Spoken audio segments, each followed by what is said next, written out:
मैं हूं शशांक BHU से। और बच्चे, मैं आज आप लोगों को पढ़ाने वाला हूं शिक्षा, जो एक निबंध है। इसके रचनाकार हैं, निबंधकार हैं जे कृष्णमूर्ति। मैं उसी को पढ़ाने वाला हूं। उसमें प्रीवियस ईयर में इस चैप्टर से जितने भी प्रश्न पूछे गए मैं सबको भी बताऊंगा।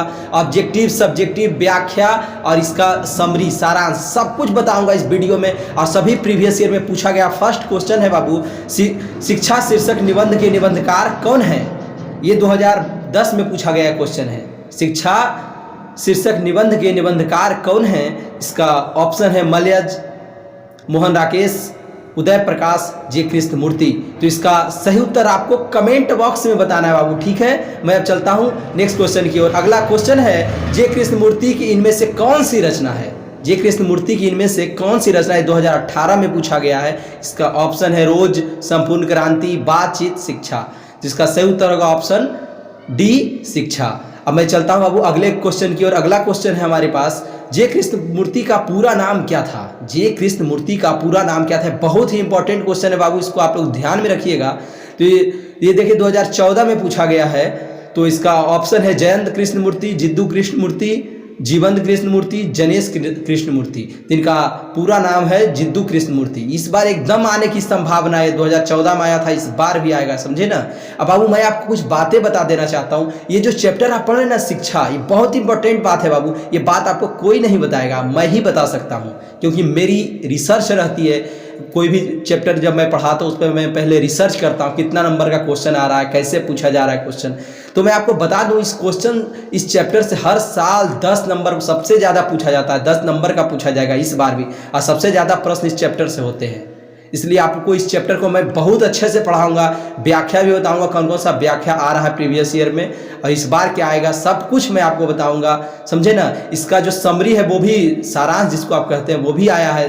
दो साल आया लगातार, इस बार भी आएगा। आप लोग देखिएगा, मैं लास्ट तक बने रहिएगा, मैं सब कुछ बताऊंगा। हाँ बाबू, नेक्स्ट क्वेश्चन है, the first and last freedom किसकी कृति है? The first and last freedom किसकी कृति है? 2016 में पूछा गया है। इसका ऑप्शन है अब्दुल कलाम आज़ाद, पट्टाभी सितार मैया, जे कृष्णमूर्ति, जाकिर हुसैन। तो इसका सही उत्तर होगा बाबू ऑप्शन सी, जे कृष्णमूर्ति।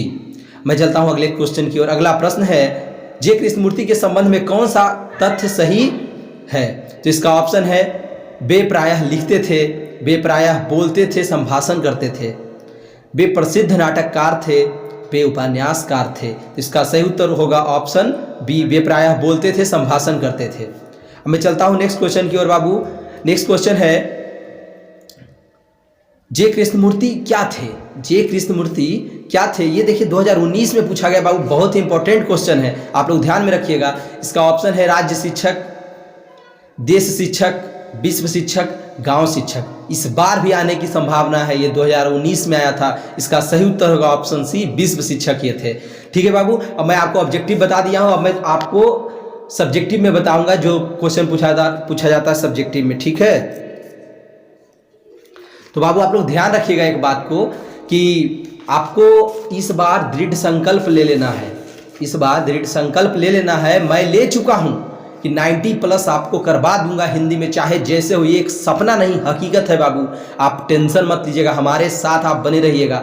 मैं जब तक वीडियो बना रहा हूं, समझ जाइए, आपको सब वीडियो देखना है। एकदम 90+ आएगा, ये हकीकत है, सपना नहीं है। अगर आप नहीं अभी तक सोच रहे हैं 90+ के बारे में, तो हिंदी में सोचना आरंभ कर दीजिए, स्टार्ट कर दीजिए सोचना कि 90+ आपका आएगा हमारे साथ, अगर आप पढ़ते हैं तब। ओके, अब मैं चलता हूं सब्जेक्टिव क्वेश्चन की ओर। सब्जेक्टिव क्वेश्चन है, शिक्षा का क्या अर्थ है? शिक्षा का क्या अर्थ है? इसके कार्य एवं उपयोगिता को स्पष्ट करें। तो देखिए बाबू, ये बहुत बार ये क्वेश्चन पूछा गया। ये जो क्वेश्चन है बहुत VVI इंपॉर्टेंट है, समझ रहे हैं, वेरी वेरी इंपॉर्टेंट है आपके लिए। ये 2020 में आया है, 13 में आया, 12 में आया, 10 में आया, 11 में आया। सोचिए कितना साल पूछा गया है। इस बार भी आने की संभावना है। तो आप लोग इसका उत्तर देखिएगा। शिक्षा का अर्थ जीवन के सत्य से परिचित होना और संपूर्ण जीवन की प्रक्रिया को समझने में हमारी मदद करना है, क्योंकि जीवन विलक्षण है। मैं आपको बताते जाऊंगा बाबू, आपको कौन कौन सा क्वेश्चन पढ़ना है, क्या छोड़ना है, मैं सब कुछ बताऊंगा। आप मेरा देखते जाइएगा बस, कैसे कैसे मैं कर रहा हूं काम। हाँ, तो अब आगे है, इसी का उत्तर है, हम कुछ परीक्षाएं उत्तीर्ण कर लेते हैं, हम विवाह कर लेते हैं, बच्चे पैदा कर लेते हैं और इस प्रकार अधिकाधिक यंत्रवत बन जाते हैं। शिक्षा समाज के ढांचे के अनुकूल बनने में आपकी सहायता करती है या आपको पूर्ण स्वतंत्रता होती है, स्वतंत्रता देती है। वह सामाजिक समस्याओं का निराकरण करे, शिक्षा का यही कार्य है। बाबू इसका ये सटीक उत्तर है, आपको यही लिखना है एकदम एग्जाम में, नो टेंशन, समझ गए ना। एकदम ऐसे लिखते जाइएगा एग्जाम में, हमसे आप पढ़ लीजिए, समझ लीजिए, अपने शब्द में आपको एग्जाम में लिखना। मैं समझाने आया हूँ ना, आपको सिखाने समझाने आया हूँ, पढ़ाने नहीं। आपको बस समझना है हमारे साथ, इसीलिए मैं वीडियो बनाता हूँ, नहीं तो डायरेक्ट आपको पीडीएफ दे देता। क्या जरूरत थी वीडियो बनाने की, समझ रहे हैं ना। वीडियो में आपको समझाता हूँ अच्छे से। तो मैं अब नेक्स्ट क्वेश्चन की ओर चलता हूँ। देखिए ये भी क्वेश्चन 2016 में आया है और 2020 में आया है बाबू। आप लोग देखिएगा अगला क्वेश्चन को। जहाँ भय है वहाँ मेधा नहीं हो सकती। मेधा मतलब प्रतिभा। जहाँ भय है वहाँ प्रतिभा नहीं हो सकती, क्यों? 2020 में आया और 16 में आया। इसका उत्तर अब देखिएगा हमारे साथ। नो टेंशन, एकदम मज़े से पढ़िए बाबू, टेंशन लेने का ज़रूरत नहीं है हमारे साथ। जब तक मैं वीडियो बना रहा हूँ, जब तक आप एकदम 90+ की सपना को कभी मत छोड़िएगा। 90+ हकीकत करके दिखाऊंगा हिंदी में आपको, समझ रहे हैं ना। और इंग्लिश भी मैं पढ़ाता हूँ, इंग्लिश का भी वीडियो बना ही रहा हूँ और बहुत सारा वीडियो मैं बना चुका हूँ। अभी फ़िलहाल हिंदी देखिए। जिसका उत्तर है, हम में से अधिकांश व्यक्ति किसी न किसी रूप में भयभीत हैं और जहाँ भय है वहाँ मेधा नहीं है। निसंदेह यह मेधा शक्ति भय के कारण दब जाती है। मेधा शक्ति वह शक्ति है जिसमें आप भय और सिद्धांतों की अनुपस्थिति में स्वतंत्रता के साथ सोचते हैं ताकि आप अपने लिए सत्य की वास्तविकता की खोज कर सकें। यदि आप भयभीत हैं तो फिर आप कभी मेधावी नहीं हो सकेंगे, समझ रहे हैं ना। अगर आपको भय है अंदर में तो आप कभी भी प्रतिभावान नहीं हो सकते, क्योंकि भय मनुष्य को किसी कार्य को करने से रोकता है। ये इसका एकदम सटीक उत्तर है, आप समझ भी गए होंगे। मैं अब चलता हूँ अगले क्वेश्चन की ओर बाबू। अगला क्वेश्चन भी आपके लिए मोस्ट इंपॉर्टेंट है और VVI है। ये भी देखिए, अगला क्वेश्चन भी प्रीवियस ईयर में पूछा गया। देख रहे कितना क्वेश्चन इससे पूछा जा रहा है, इसलिए मैं आपको ये पढ़ा रहा हूँ और कोई बात नहीं, अच्छे से एकदम पढ़ा रहा हूँ। आपको वीडियो देखना अनिवार्य है लास्ट तक, मैं बहुत कुछ इंपॉर्टेंट बताऊंगा। मैं चैप्टर वाइज इंपॉर्टेंट बता रहा हूँ जो VVI है और प्रीवियस ईयर में पूछा गया। देखिए 2016 में पूछा गया बाबू, जीवन में विद्रोह का क्या स्थान है।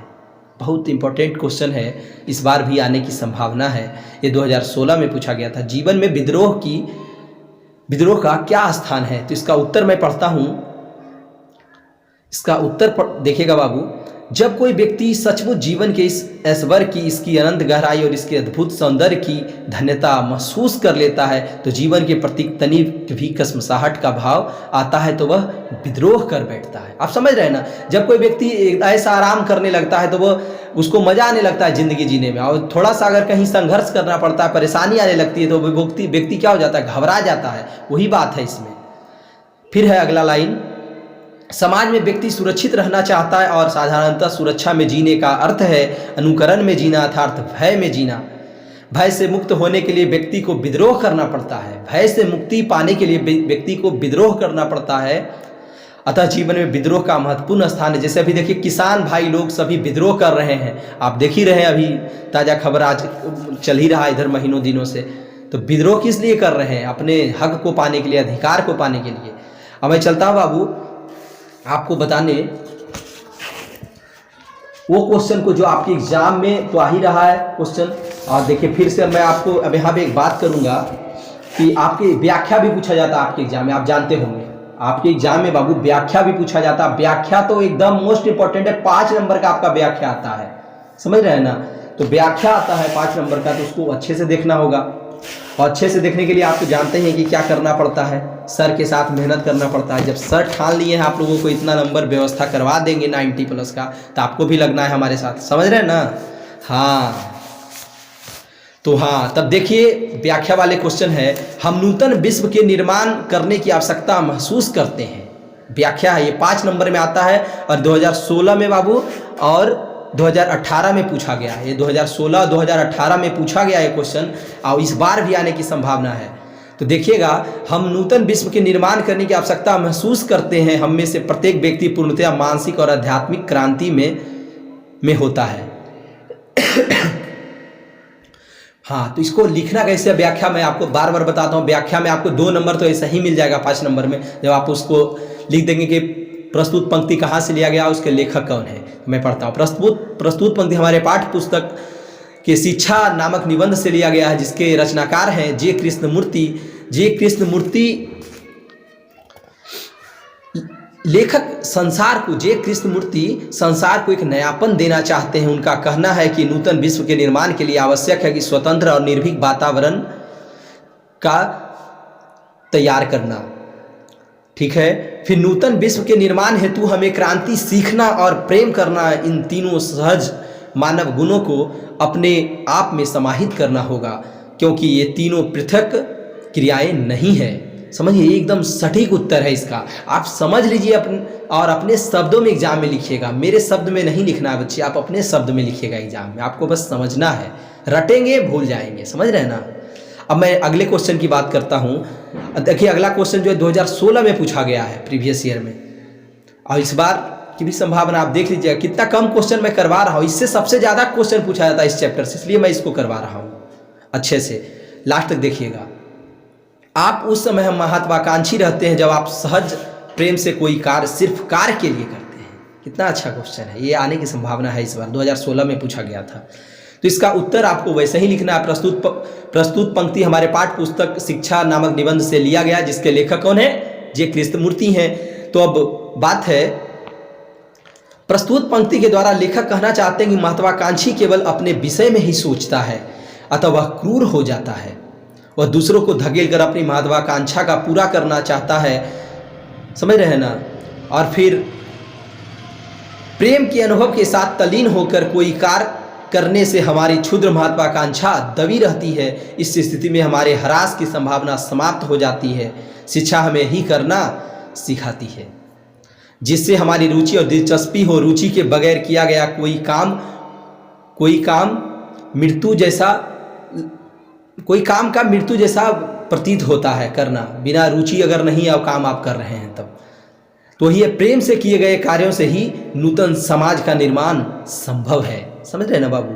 अब मैं अगले प्रश्न पे चलता हूँ। देखिए, ये जो प्रश्न है आपके लिए, ये 2020 में पूछा गया है, पिछले साल, मतलब इसी साल पूछा गया था 2020 में। ये भी देखिए इंपॉर्टेंट क्वेश्चन है। आप जान ही रहे, बिहार बोर्ड ने कह दिया कि प्रीवियस ईयर क्वेश्चन और मॉडल पेपर पढ़ लीजिएगा, यही सब आने वाला है। यहाँ प्रत्येक मनुष्य किसी न किसी के विरोध में खड़ा है और किसी सुरक्षित स्थान पर पहुँचने के लिए प्रतिष्ठा, सम्मान, शक्ति एवं आराम के लिए निरंतर संघर्ष कर रहा है। तो इसका उत्तर मैं पढ़ता हूँ बाबू आपके लिए। प्रस्तुत पंक्ति किस पाठ से लिया गया है, तो शिक्षा नामक निबंध से लिया गया है, जिसके रचनाकार कौन हैं, जे कृष्णमूर्ति हैं। तो अब बात करते हैं। तो जे कृष्णमूर्ति लेखक कहना चाहते हैं, और लेखक इस बात से बहुत दुखित हैं कि व्यक्ति निर्भरता पूर्वक वातावरण के बदले सड़े हुए समाज में जीने को विवश है। अतः हमें अविलंब मतलब ज़्यादा देर नहीं करना चाहिए और तुरंत एक स्वतंत्रतापूर्ण वातावरण तैयार करना होगा, ताकि हम उसमें रहकर अपने लिए सत्य की खोज कर सके, मेधावी बन सके, प्रतिभावान बन सके, ताकि हम अपने अंदर सतत एक गहरी मनोवैज्ञानिक विद्रोह की अवस्था में रह सके। कितनी अच्छी बात है बाबू। अब देखिए, ये हो गया आपका व्याख्या वाला प्रश्न समाप्त। अब मैं आपको बताऊंगा कि आपको जो इसका सारांश है वो भी पूछा गया, 2 साल पूछा गया, वो भी बहुत इम्पोर्टेंट है। आप इसका जो सारांश है उसको एकदम ढंग से देखिएगा। सारांश आपको पूछा जाएगा बाबू इस बार भी। तो थोड़ा सा समय लग रहा है, नो टेंशन, समय तो सब चीज़ में लगता है यार। आप कोई भी एक खाना अच्छा बनाते हैं, मुर्गा बनाते हैं अच्छा, या कुछ भी पनीर बनाते हैं अच्छा, तो उसमें भी समय लगता है। तो ये तो पढ़ाई है, इसमें तो समय लगेगा ही। व्यक्ति 25 साल पढ़ता है तो एक जॉब पाता है, कितना समय लगता है 25 साल तक। एक पेड़ फल कब देता है, 5, 7, 10 साल के बाद देता है फल, कितना मेहनत करना पड़ता है। तो उसी तरीके से आपको भी थोड़ा सा देखना होगा बाबू। टेंशन नहीं लीजिए, जब तक मैं हूँ जिंदा मतलब वीडियो में जिंदा हूँ तब। चलिए अब आगे है, शिक्षा कहानी का सार प्रस्तुत करिए। देखिए बच्चे, 2016 में या 2014 में पूछा गया है, समझ रहे हैं ना, ये 2 साल पूछा गया है। इसको हम लोग इतना सटीक सार में बनाया हूँ कि आपको मजा आ जाएगा पढ़ करके। लेखक जे कृष्णमूर्ति का कहना है कि शिक्षा मनुष्य का उन्नय करती है, उन्नय मतलब विकास करती है, एक सोचने विचारने की शक्ति प्रदान करती है शिक्षा। वह जीवन के सत्य, जीवन के जीने के तरीके में मदद करते इस संदर्भ को देते हुए बताते हैं कि शिक्षक हो या विद्यार्थी, उन्हें यह पूछना आवश्यक नहीं है कि वे क्यों शिक्षित हो रहे हैं, क्योंकि जीवन विलक्षण है। शिक्षा का कार्य है कि वह संपूर्ण जीवन प्रक्रिया को समझने में हमारी सहायता करे, न कि हमें केवल कुछ व्यवसाय या ऊंची नौकरी के योग बनाए। कृष्णमूर्ति कहते हैं कि हमें बचपन में ही ऐसे वातावरण में रहना चाहिए जहां भय का वास न हो, नहीं तो व्यक्ति जीवन भर कुंठित हो जाता है। समझ रहे हैं ना? उसकी महत्वाकांक्षाएं दबकर रह जाती है, मेधा शक्ति दब जाती है। मेधा शक्ति के बारे में कहते हैं मेधा मतलब हुआ प्रतिभा। प्रतिभा वह शक्ति है जिसमें आप भय और सिद्धांतों की अनुपस्थिति में आप स्वतंत्रता से सोचते हैं, ताकि आप सत्य को, वास्तविकता को अपने लिए खोज कर सकें। पूरा विश्व इस भय से सहमा हुआ है। चूंकि यह दुनिया वकीलों, सिपाहियों और सैनिकों की दुनिया है, यहाँ प्रत्येक मनुष्य किसी न किसी के विरोध में खड़ा है। किसी सुरक्षित स्थान पर पहुंचने के लिए प्रतिष्ठा, सम्मान, शक्ति एवं आराम के लिए संघर्ष कर रहा है। अतः निर्विवाद रूप से शिक्षा का कार्य यह है कि वह इस आंतरिक और बाह्य भय का उच्छेदन करे। बाबू, मैं आपको ये सार प्रस्तुत कर दिया हूँ, अच्छे से समझा दिया हूँ, आपको नो टेंशन, एकदम अपने शब्दों में लिख देना बना करके। ये अब सार भी हो गया है, दो साल पूछा गया, 2016, 2014 में। ठीक है बाबू? तो अब मैं बात करूँगा कि अगर आपको पीडीएफ चाहिए तो मेरे नंबर पे आप मुझे मैसेज कीजिएगा, मैं आपको पीडीएफ आराम से भेज दूंगा और चैप्टर को अच्छे से समझा ही दिया हूँ। अब मैं बात करूंगा कि आप मेरा चैनल सब्सक्राइब कीजिए और बिहार में क्रांति का ला दीजिए, एकदम क्रांति ला दीजिए। मेरा वीडियो को शेयर करके सभी के पास पहुंचना चाहिए। अगर आप मुझसे स्नेह करते हैं, मुझसे आप प्रेम करते हैं, तो एकदम पहुंचा दीजिए सभी लड़कों के पास जो 12th के बच्चे हैं। ओके।